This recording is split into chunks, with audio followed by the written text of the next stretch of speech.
Coucou Booktube! Aujourd'hui on se retrouve pour l'épisode 3 déjà de Je continue voire termine mes sagas en cours. Voilà, je suis très contente. Bon, j'avoue que le dernier épisode, j'ai pas vraiment fait un gros effort niveau montage, donc voilà. Mais je vais me rattraper sur celui-ci. Celui-ci, je veux qu'il soit de bonne qualité, qu'il soit bien propre, clean, incroyable. Bref, on est toujours à cette saga en cours. C'est plutôt pas mal. En sachant que du coup là, ma prochaine lecture maintenant tout de suite, c'est The Heartbeat de Alice des Merveilles, qui est le tome 2 de la saga Earth Players. En sachant que le tome 3 en relié ne sort qu'en juin. Donc je serai à jour. Et ça fait plaisir. Et ma prochaine lecture, juste après celle-ci, ce sera Six Riders 6, qui est le dernier tome. Donc ça veut dire que je serai à jour dans... Enfin, j'aurai terminé une saga et à jour dans une autre saga. Pas mal, pas mal. Donc, je ne sais pas vraiment ce que je peux vous dire de ce tome. Alors, j'avoue, j'ai commencé sans vous, comme d'habitude. Je pense que maintenant, vous savez. Mais du coup, je suis page 107. J'ai lu tout pile 100 pages, parce que le livre commence page 7, donc voilà. Mais il y a pas mal de choses à dire. Mais le truc, c'est que je ne sais pas ce que je peux dire et ce que je ne peux pas dire. C'est ça qui m'énerve un petit peu. Ok, donc en fait, j'avais pas lu le résumé avant de commencer, je vous avoue. Et en gros, donc, on va suivre des personnages secondaires du tome 1, clairement. On suit Ted et Ashley. Oui, pour ceux qui ont lu le 1, oui. Ok, oui. Oui, je sais, oui. En gros, donc Ashley est extrêmement traumatisée, ça on le sait depuis. Les mecs dans tous les livres, je pense, font partie de l'équipe de football américaine. Voilà. Et évidemment, ils ont un coach. Et le coach, c'est le père d'Ashley. Voilà. On pose les bases. Comme ça, vous n'êtes pas perdu. Du coup, son père, Ashley, est atroce envers elle. C'est un bon coach, mais en termes de père, il y a des choses à modifier, quoi. Pas mal de choses à modifier. Parce qu'il est vraiment pas ouf. Pas ouf du tout. Bref, du coup, elle est extrêmement traumatisée. Surtout à cause de lui. Voilà. Et bref. Il m'énerve. Il m'énerve. Bref.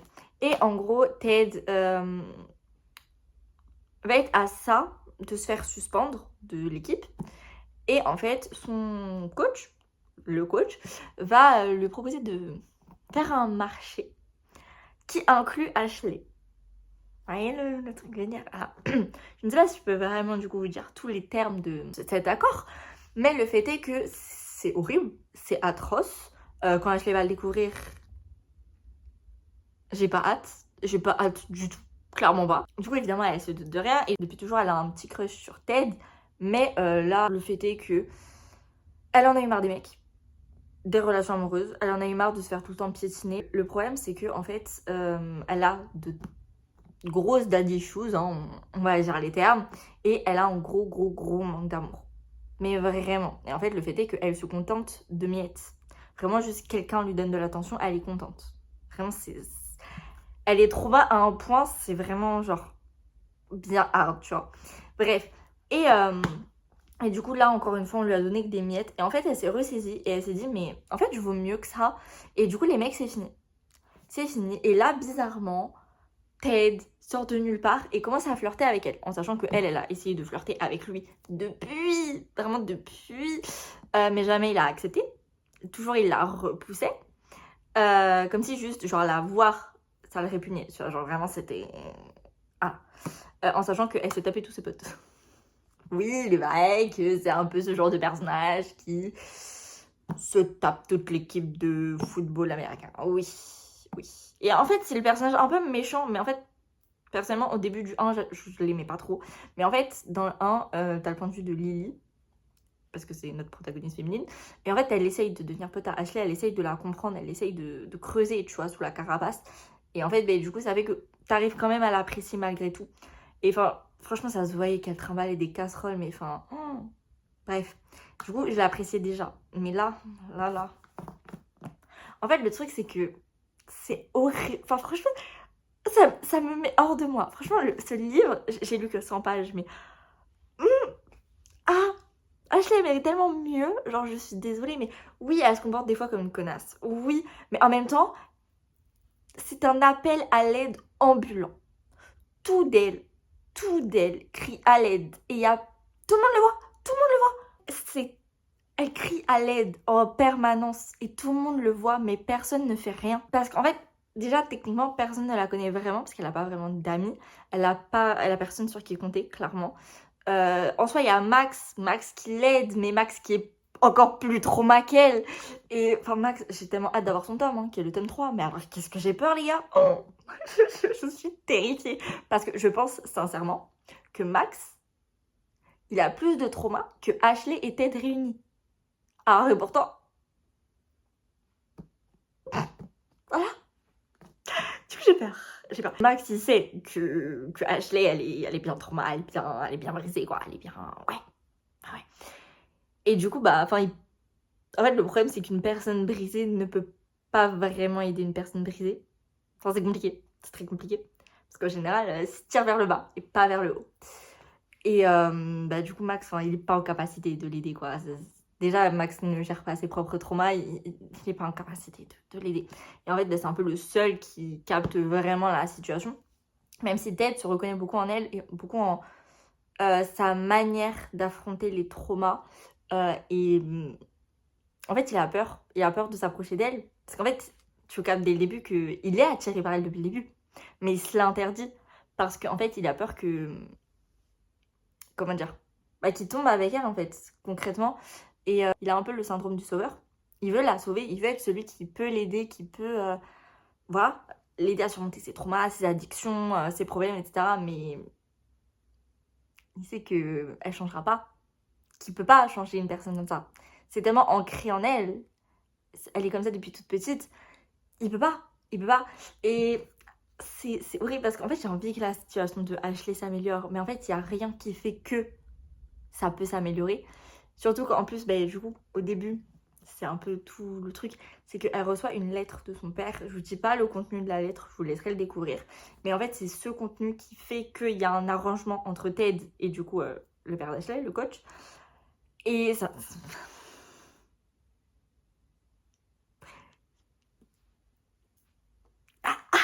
Ah ouais, attends, oh, ok, oh, ouais, non, je sais pas comment, bref.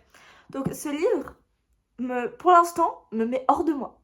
C'est tellement révoltant, mais je vous jure, ça m'énerve, Je sais que je parle beaucoup trop et que j'ai lu que 100 pages et que je vais vous faire un update de mi-chemin quand je serai page 200. Et encore, on connaît pas les 3 Teds. Non mais, dans quoi je me suis embarquée en sachant que le 3 c'est le pire. Allez, des bisous.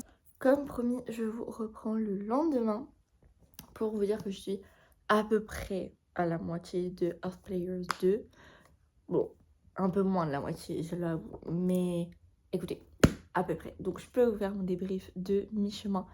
Et j'aime beaucoup. Vraiment, j'aime beaucoup. Beaucoup plus que le 1. Le 1, je l'avais noté 4 étoiles. Mais là, avec le temps, etc., je l'aurais pu noter 3 étoiles. Mais celui-ci, pour l'instant, il est franchement très bien. J'aime beaucoup les sujets abordés. J'aime beaucoup les personnages et leurs faiblesses et leurs défauts. Et le fait que ça les rend uniques et réels, en quelque sorte. Donc j'aime vraiment beaucoup. J'aime beaucoup la dynamique entre nos deux personnages. Et mais j'ai hâte de voir la suite, de voir comment ils vont réussir à se tirer vers le haut, s'ils arrivent à se tirer vers le haut, s'ils arrivent à sortir de quelques comportements assez nocifs.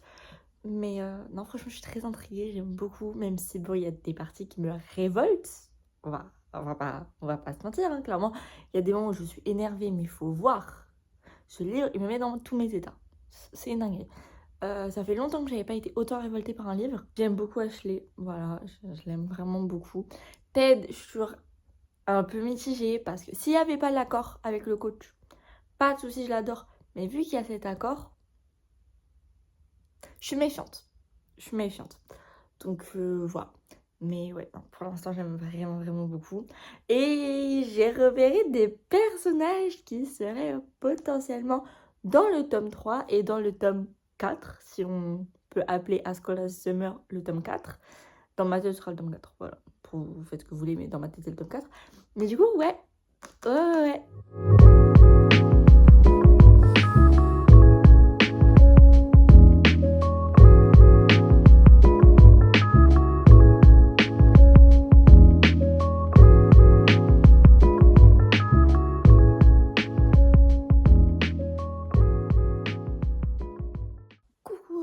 reprends pour vous faire mon update de lecture. Et j'ai pas mal de choses à vous dire. Déjà, je sais pas si je vous avais fait un résumé, mais en gros, les Six Riders, c'est un club de mecs, on va dire, qui font des choses pas très très légales. Et ce club s'appelle les Six Riders et ils se considèrent comme une famille. Et bon, ouais, voilà. Et chaque tome, du coup, c'est sur un de ces mecs-là. Bon, évidemment, on va pas faire tout le monde parce que il y en a énormément, mais on a déjà 6, les 6 principaux, on va dire. Et, et donc, évidemment, à chaque fois, on a leur romance, comment ils rencontrent leur petite amie, blablabla. Voilà. Et là, c'est un peu spécial parce que du coup, on suit Gunn et Chris.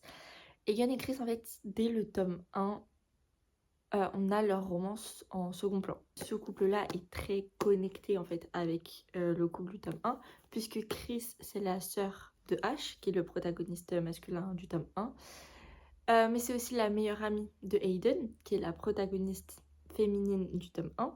Et Gunn, c'est le meilleur ami de Ash. Voilà, donc c'est vraiment... Voilà.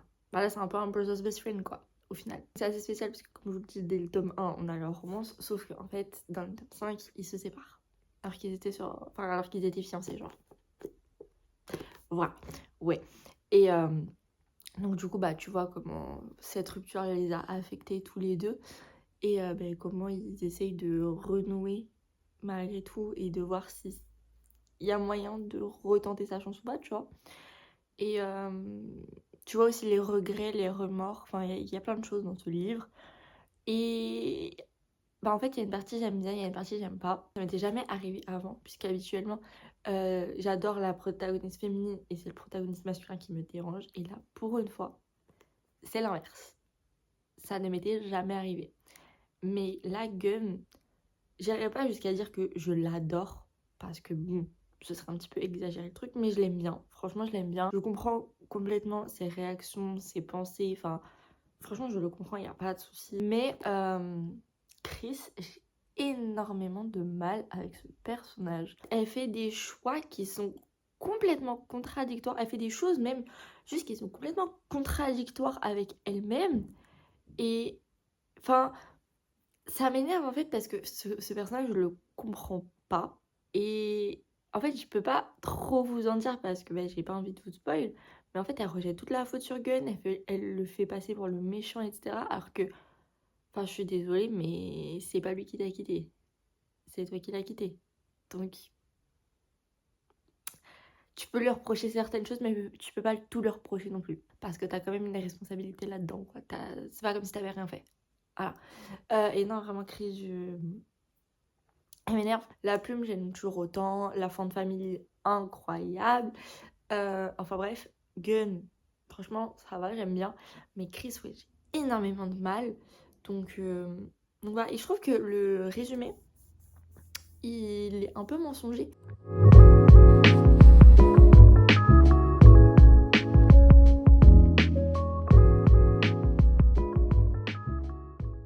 Comme vous avez pu le voir, j'ai fini Six Riders 6 de Calypso Catin. La saga est finie. J'ai plus que 5 sagas en cours, si je dis pas de bêtises. C'est fou, c'est fou, c'est fou. Mais parlons de ce livre, vous avez pu le voir, je l'ai noté 3 étoiles. C'est le livre que j'ai le moins aimé de la saga. Je savais que j'allais moins l'aimer que les autres. Je pensais pas à ce point. Franchement, je savais que j'allais pas kiffer, mais vraiment là, c'est...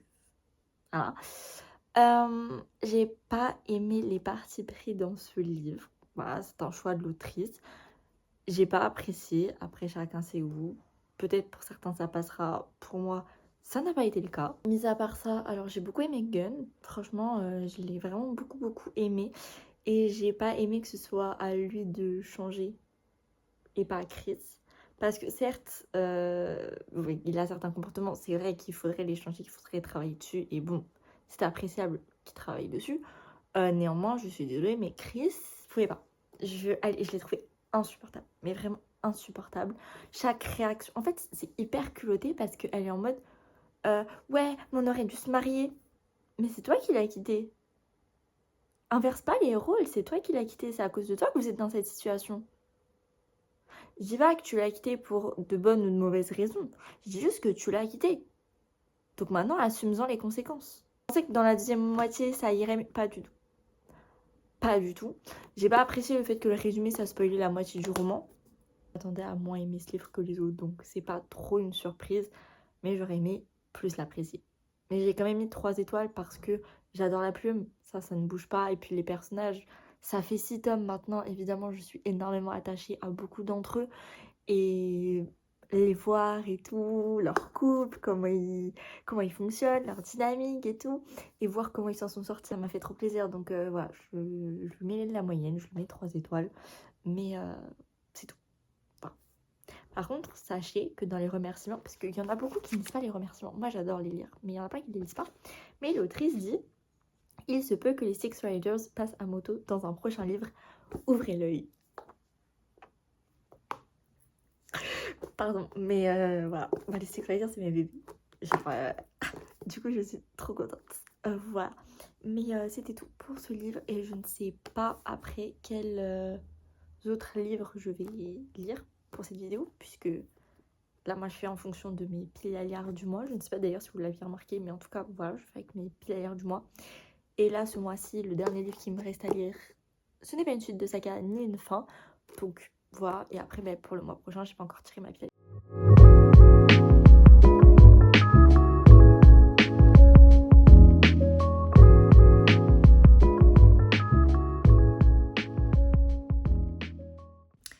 Il est possible que je ne vous ai pas du tout fait de points en ce qui concerne Silly Season. Vous avez déjà pu voir ma note, que j'ai tout mis à jour, etc. Mais je vous en ai pas parlé, effectivement. Parce qu'en fait, honnêtement, au 50%, je ne savais pas vraiment quoi vous dire. Donc là, je vais vous en parler un petit peu quand même.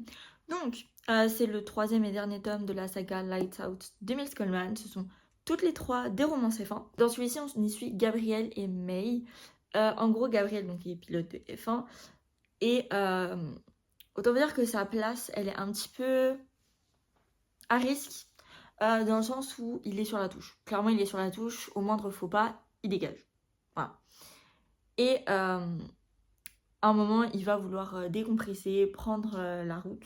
Juste rouler, quoi. Enfin, voilà. En voiture. Normal, pas en F1. Voilà, je précise, mais voilà.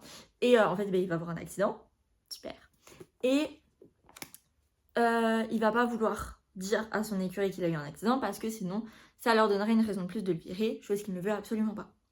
Donc du coup, il va mettre dans la confidence son médecin, parce que chaque écurie a un médecin attribué. Et du coup, le médecin de l'écurie, c'est May. Et au début, May, elle n'est pas trop pour, parce que voilà, ça la met un petit peu dans la merde, elle aussi. Et puis en plus de ça, May est la meilleure amie de la sœur de Gabriel. Oui, donc, voilà, c'est compliqué. Mais elle va finir par rentrer dans son jeu. Et donc, ça va faire qu'ils vont se voir tous les jours. Qu'elle va le masser, qu'elle va le voir presque nu. Et que, voilà quoi. Et donc, évidemment, il y a une petite romance qui va se créer entre les deux. Du coup, qu'est-ce que j'en ai pensé ? Je suis mitigée. Je suis mitigée parce que déjà, le plot, je vous avoue que quand je lis une saga, je lis pas les résumés avant. Enfin, ou genre juste vraiment 2 secondes avant que je commence le livre, mais sinon je les lis pas avant de les acheter, quoi. Et en fait, j'avoue que le pitch, à quel moment c'est crédible qu'un pilote de F1... Enfin, qu'il a un accident, c'est crédible. Genre, en dehors de la course, c'est complètement crédible. Mais que il ne veuille pas dire qu'il a un accident. En fait, d'un côté, ça se comprend. Mais en fait, le truc, c'est que vraiment, à tout moment, c'était super grave ce qu'il avait. Parce qu'il a fait des tonneaux avec sa voiture. C'est pas juste il est rentré dans quelqu'un et bon, voilà. Non. Il avait des douleurs de dos et des douleurs de cervicales. Quand t'es un pilote de F1, tu peux pas, genre, parce que du coup, il continuait à rouler, à faire de la F1, à faire les qualifications, les courses, les essais. Enfin, il continuait, hein. Il continuait sa vie tranquille. Le mec, il s'est évanoui plusieurs fois alors qu'il était en course. Il faisait des malaises. C'est pas crédible, je suis désolée, c'est pas crédible. Et surtout le fait qu'il fasse des malaises. En fait, déjà, c'est pas crédible que, genre, il ait des douleurs au dos et au cou.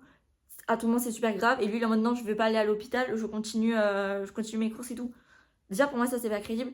Mais en plus de ça, ce qui, selon moi, n'est pas crédible, c'est qu'en fait, il fait des malaises. Clairement, mais je vous l'ai dit, il tombe dans les pommes, je crois, 2 fois en course. Alors certes, c'est à la fin de la course, mais le fait est que ça arrive.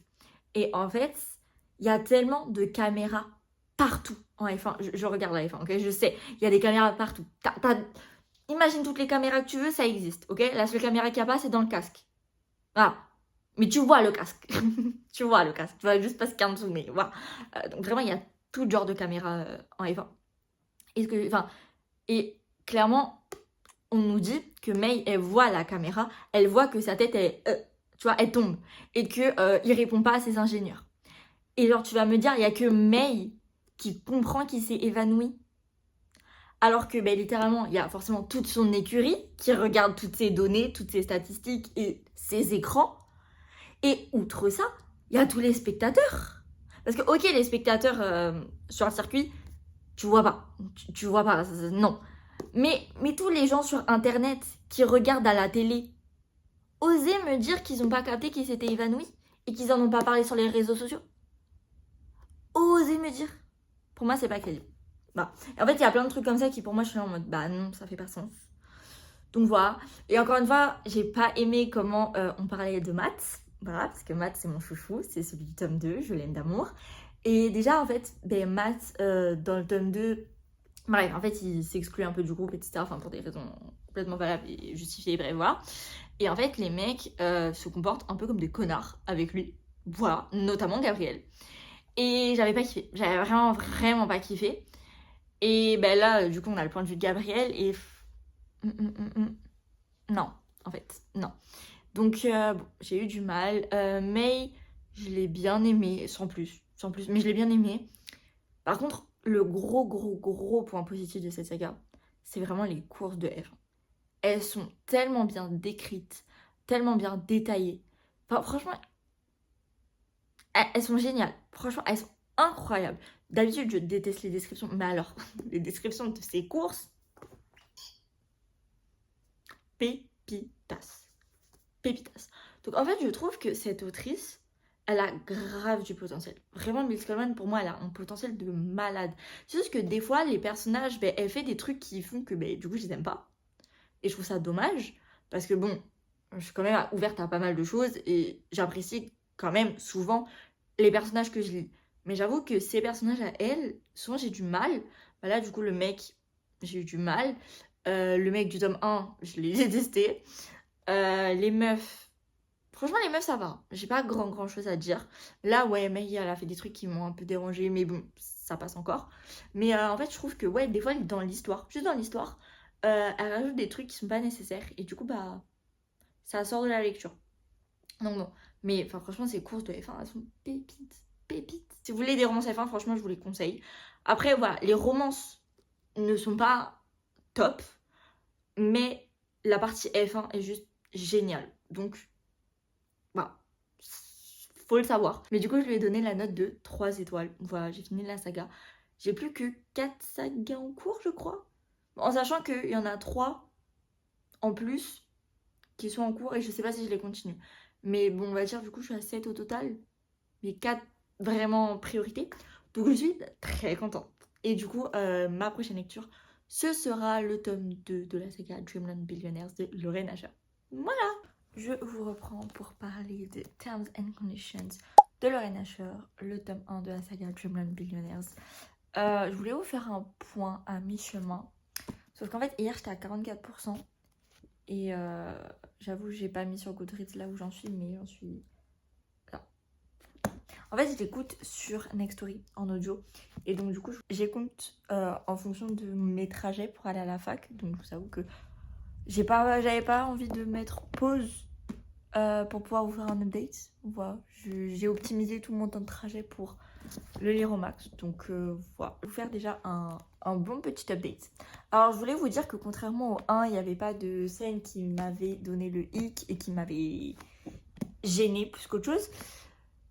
Sauf qu'il y a eu leur première scène de smut. Et je suis la seule qui trouve les scènes de smut de Lorraine Asher gênantes. Ou c'est le fait que je les écoute en audio, parce que ça aussi c'est très gênant. Mais mis à part... En fait, au début, leur scène, elle n'était pas forcément... Enfin voilà, elle était somme toute assez classique. Mais il a sorti une phrase. Ah, j'étais en mode... Heureusement, j'étais pas en public. Heureusement, j'étais arrivée chez moi, parce que c'est vraiment le chapitre juste avant. Je sais pas si je peux vous dire la dinguerie qu'il a dit. Je sais pas si vous pouvez le lire, genre. Ça va être à l'envers, je vous préviens, mais c'est cette phrase. Là. Ça.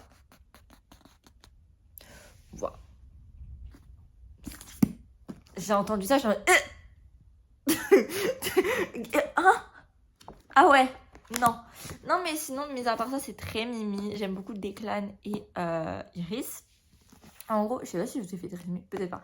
Mais en gros, donc Declan, c'est l'aîné de la fratrie comprenant Declan, Cal et Rowan. Et bon, du coup, on a déjà eu la romance de Rowan dans le tome 1. Là, on a la romance de Declan. Et dans le tome 3, j'imagine que c'est la romance de Cal. Dans la logique, voilà. Et du coup, tu suis Iris qui est son assistante. Et en fait, au début, en gros, il y a le grand-père des 3 frères qui est décédé. Et dans son héritage, il a légué certaines choses à ses enfants. Et en gros, il lègue sa place de PDG à Declan s'il se marie et qu'il a un enfant. Donc du coup, Iris, qui est son assistante, elle lui trouve plein de femmes qui pourraient convenir, voilà. Et ils s'arrêtent sur une certaine personne. Ils ont déjà tout organisé, le mariage, enfin, ils avaient déjà tout prévu, quoi. Sauf qu'en fait, elle les lâche. Clairement, elle les lâche. Et du coup, Iris est en mode, super, ça fait des mois qu'on avait prévu. Là, ce soir, c'était censé être l'annonce de vos fiançailles, quoi. Donc, on est un petit peu dans la mouise. Et du coup, elle fait, bon, je me dévoue. J'accepte de devenir ta femme. Voilà. Donc, c'est clairement un mariage arrangé. Voilà. Mais arrangé par eux-mêmes. Du coup, voilà. Bref, mais du coup, c'est pas un mariage d'amour de base. Mais bon, vous vous doutez que s'il y a ce livre, c'est quand ça devient... Voilà. Et franchement, c'est assez mimi. Declan est quand même moins con que son frère, enfin moins connard que son frère, parce que Rowan je l'ai pas aimé, hein. J'ai trouvé la romance sympa, c'était mimi, ça s'écoutait plutôt bien, mais Rowan je l'ai pas aimé, hein. Aïe. Mais là Declan franchement ça passe beaucoup mieux, mais je pense que c'est une saga qu'il va falloir que je relise en papier pour me faire vraiment un vrai avis, parce que en fait quand j'écoute à moitié. Et je suis pas forcément très concentrée, etc. Et j'avoue que en fait, la voix des narrateurs, des fois, ils me donnent... ils me gênent. Mais je sais que c'est pas le livre, c'est vraiment juste la voix des gens qui parlent. Et je suis en mode... Des fois, pour moi, ils prennent pas les bonnes intonations. Et je suis en mode... Ou un moment, Declan, il crie de frustration. Parce que, genre, il est énervé au possible. Je sais plus pourquoi, mais bref. Le narrateur, quand il a crié, j'étais à 2 doigts d'exploser de rire dans le bus. Genre, ça n'a... Non. Donc voilà, donc je pense qu'il faudrait vraiment que je les lise en papier pour me faire un véritable avis. Mais franchement, pour l'instant, c'est assez sympa. Je le préfère au 1. Ah si, on parle de F1. Voilà, bon, c'est pas une romance F1. Hein. Declan n'est pas pilote de F1, à mon plus grand malheur. Mais il regarde la F1. Et voilà, il regarde tous les grands prix ensemble. Et c'est trop mimi. Mais par contre, on n'en a qu'un grand prix. Genre, j'aurais bien voulu en avoir plusieurs. Donc j'aimerais bien qu'il y en ait un là. Genre. Mais bon, bref. Mais on en parle quand même. Et il parle du fait qu'elle crush sur des pilotes de F1. Très drôle. Bref, non, franchement, c'est mimi. Et voilà.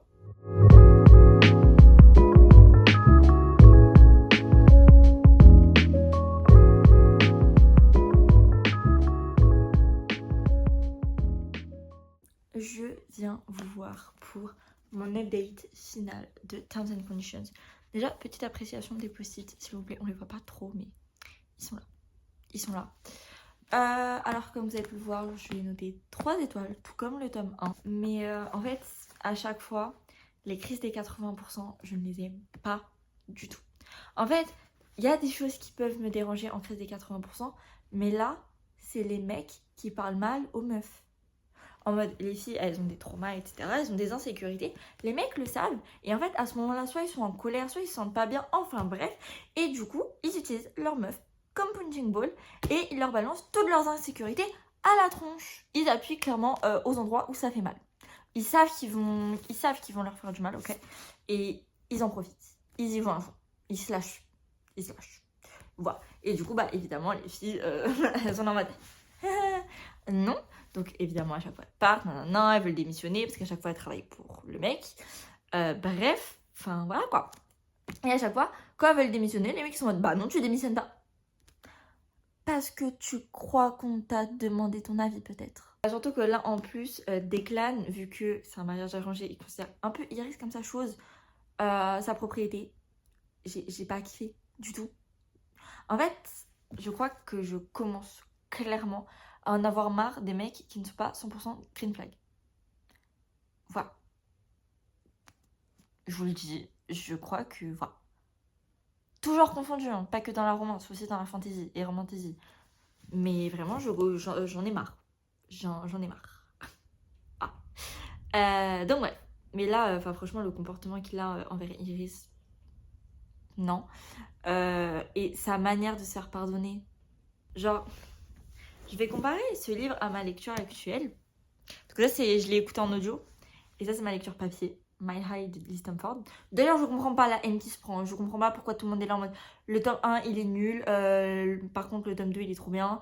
Skipper le tome 1 il en vaut pas la peine. Ou le nombre de gens qui DNF ce livre, je ne comprends pas.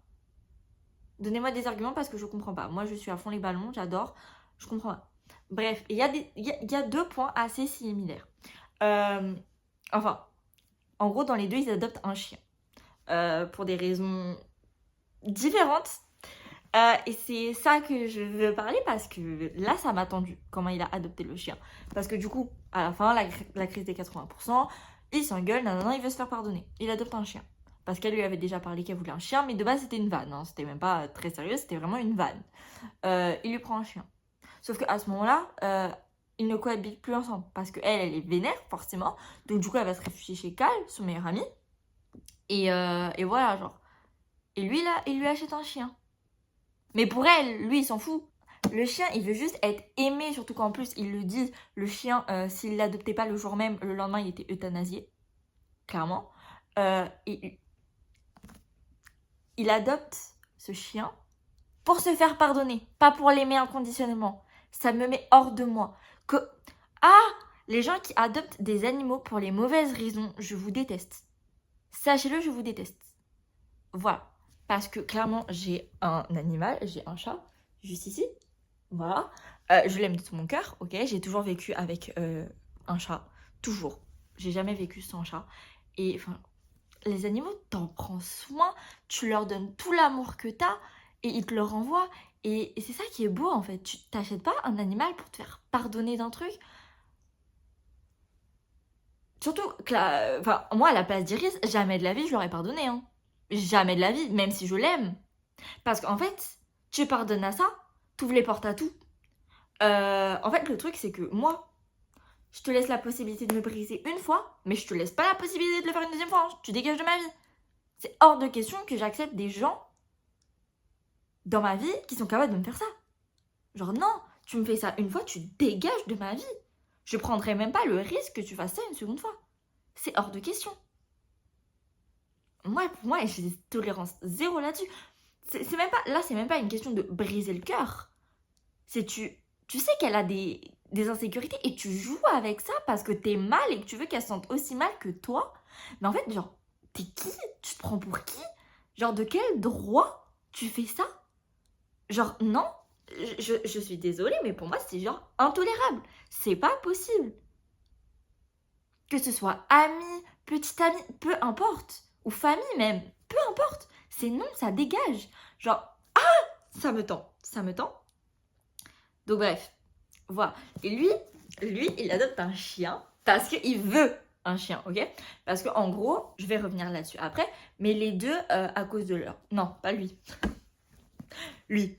Eux deux, à cause de leurs parents, ils pensent qu'ils n'ont pas le droit d'être aimés. Les deux n'ont pas du tout le même comportement envers leur petite amie. Mais genre pas du tout.